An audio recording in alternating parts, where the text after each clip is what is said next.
Selamun aleyküm değerli dostlarım. Beni dünyanın her bir yerinden izleyen bütün vatandaşlarımı saygı ve sevgiyle selamlıyorum. Sevinçliyim, evet. Haberler, güzel haberler Sıla Yolu hakkında üst üste geliyor. Çok sevinçliyim. Bu sabah erken saat 4'te ilk videomu yaptım. Bu konuda biliyorsunuz Sıla Yolu yeni kapılar açılıyor. Macaristan, Sırbistan, Röska kapısının yanına ikinci kapı geliyor. Değerli dostlarım, Kapıkule, ikinci Kapıkule gelecek. Orada da rahatlayacağız. Orada da çok çabuk bir şekilde geçeceğiz. Ve sınır kapıları birleşecek. Macaristan, Sırbistan iki yerde beklemeyeceksiniz. İleride bir yerde pasaport gösterip geçeceksiniz. Ve şimdi bombayı patlatıyoruz. Bugün öyle bir haber geldi ki sevincimden uçuyorum. Kalotina 2 geliyor. Değerli dostlarım, Kalotina 2. Doğru duydunuz. Bakın, o da gelirse yani artık iyice güzel bir şekilde nefes alacağız. Fazla beklemeden yani 10-12 saat beklemeden 1-2 saatte sınır kapılarından geçip yolumuza devam edeceğiz. Şimdi saatlerce yaz aylarında beklediğimiz o Kalotina kuyruğu var ya, işte onu hedef alan yepyeni bir proje resmi olarak başlatıldı değerli dostlarım.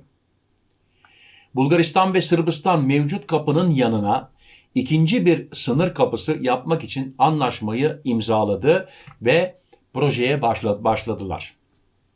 Bütün bilgilere geliyorum. Bakın ne zaman açılır, ne zaman açılabilir. Belki şansımız varsa geliyorum o konuya. Dostlarım, burada konuşacağımız şey basit bir genişletme değil, tamamen yeni bir sınır geçiş noktası geliyor. Yani iki yeni kulübe gelmeyecek orada olan yere, yepyeni yol ayrımı olacak, yeni bir sınır kapısı gelecek. Bulgaristan tarafında Kalotina 2 ismi olacak. Sırbistan tarafında Gradina 2 olacak. Bu proje Kalotina Gradina geçişinde özellikle yaz dönemlerinde oluşan o bitmek bilmeyen kuyrukları azaltmak için planlandı.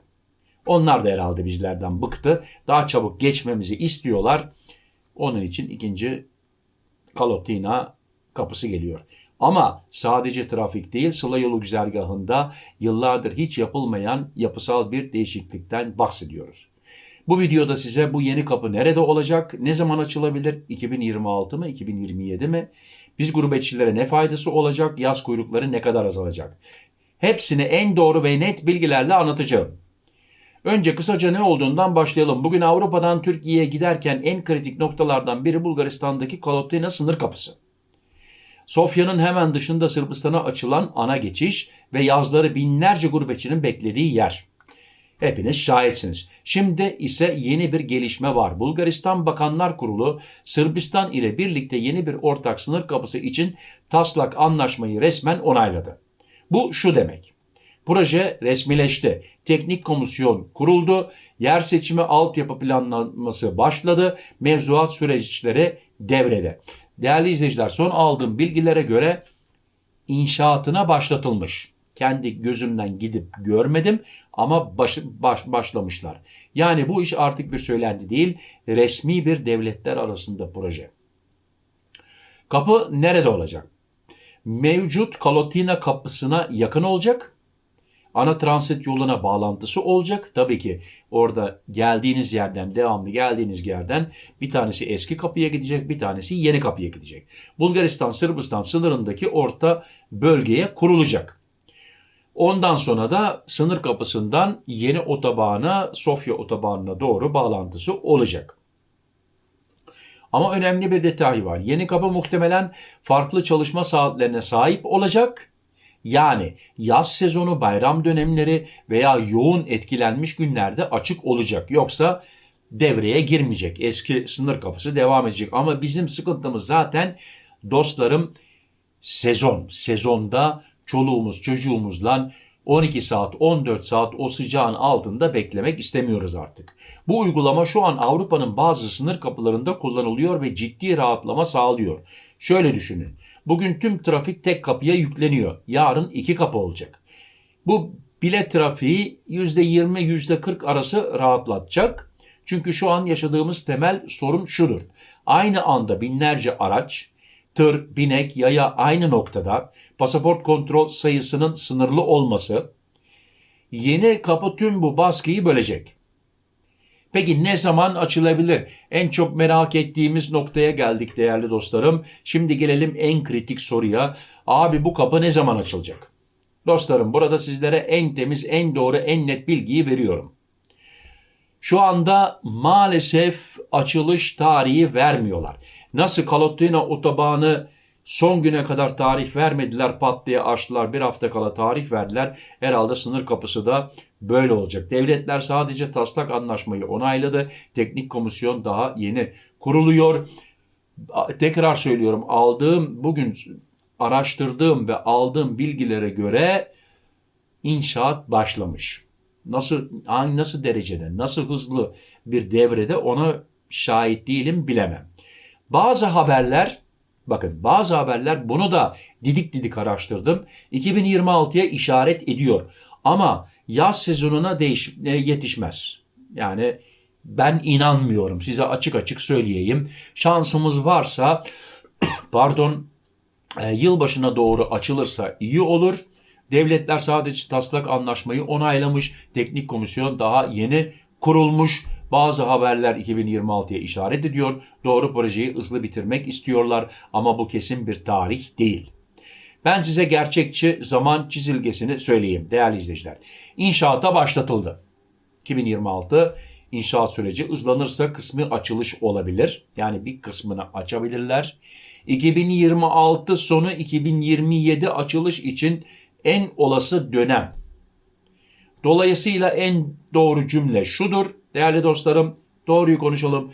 2026'da açabilir ama 2027'ye sarkması çok normal ve ben şahsen, bakın kimsenin kalbini de burada kırmak istemiyorum. Güvenceniz de yani azalmasın, yanlış şeyler söylüyor bu adam diye.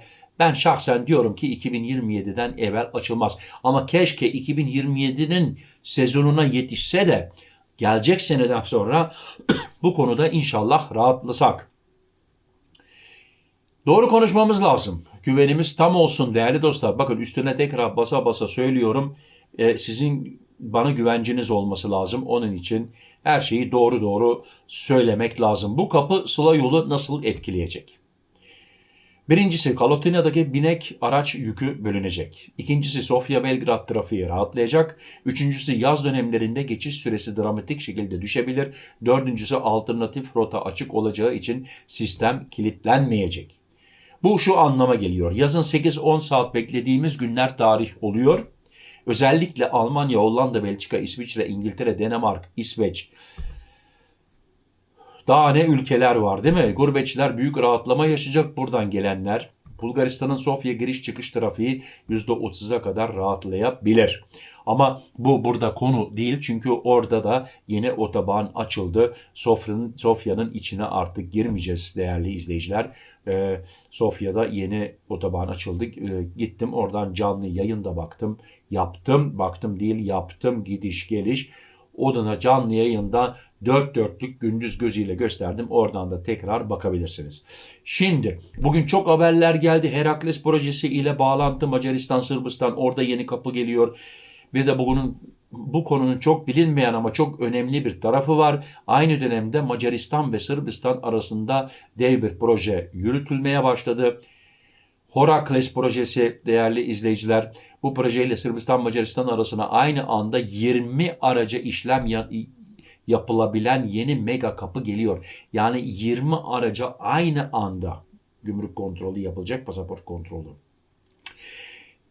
Değerli dostlarım, sadece Kolotina değil, bakın Sırbistan, Macaristan Röske, onun yanında Kapıkule 2, Kapıkule'ye de ikinci bir kapı gelecek. Yani gerçekten 2027'den sonra diyorum ki Sıla yolunda çok rahat bir şekilde gidip gelme imkanlarımız olacak. İnşallah. İnşallah değerli dostlarım. Dostlarım özetle şunu söyleyelim. Yeni Kalotina 2 Gradina kapısı resmi olarak başlatıldı. Kapıkule 2 resmi olarak başlatıldı. Açılış tarihleri daha yok. 2026 olabilir ama 2020'de çok normal açılışları. Bunu da kısadan tekrar söyleyeyim. Bu kapı Sıla yolunu büyük oranda rahatlatacak. Macaristan-Sırbistan hattındaki Herakles projesi ile birleşince tüm sistem modernleşecek. Tabii ki gelişmeler geldikçe hepsini anında size aktaracağım. Bakın Belki şimdi bugün de anlamışsınızdır. Yani bu haberi daha hiçbir gazeteden görmemişsinizdir ama benim videoda mevcut. Tarih 24 Şubat 2026. Hiçbir zaman kesin olmayan bilgi vermiyorum. Benim işim doğru bilgiyle güven kazanmak değerli dostlarım. Allah herkesin yolunu açık etsin diyorum. Kazasız belasız cezasız gidip gelmeyi nasip etsin. En sonunda ne diyorum? Sağlık sağlık en mühimi, sağlıcakla kalın, benimle kalın, hoşça kalın. Murat.